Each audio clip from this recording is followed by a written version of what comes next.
Brussels to name square after murdered MP Jo Cox. A square inches Brussels is to be named after murdered Labour MP Jo Cox.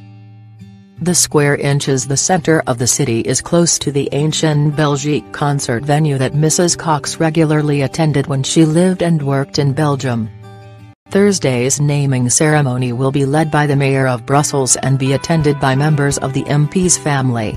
Mrs. Cox, 41, was killed in 2016 by right-wing extremist Thomas Meyer, in Birstall, West Yorkshire, part of her Batley and Spend constituency. Her sister Kim Leadbeater said the family was honoured that the city of Brussels has chosen to remember Jo in this way. She had many happy times living there and made some deep and long-lasting friendships, she added. We visited her on several occasions and have many heartwarming memories of seeing how much she enjoyed being there.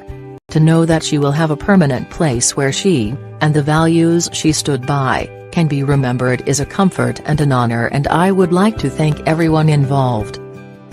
Mrs. Cox worked in the Belgian capital for 2 years as an assistant to the former MEP Glenis Kinnock.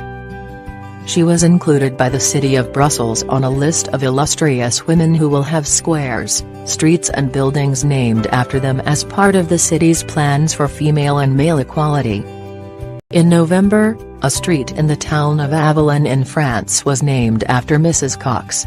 On the first anniversary of her death, Mrs. Cox was remembered in the Commons with a plaque bearing her coat of arms and the phrase "more in common." The phrase came from her maiden House of Commons speech as an MP in 2015 when Mrs. Cox said, "While we celebrate our diversity, what surprises me time and time again as I travel around the constituency is that we are far more united and have far more in common with each other than things that divide us."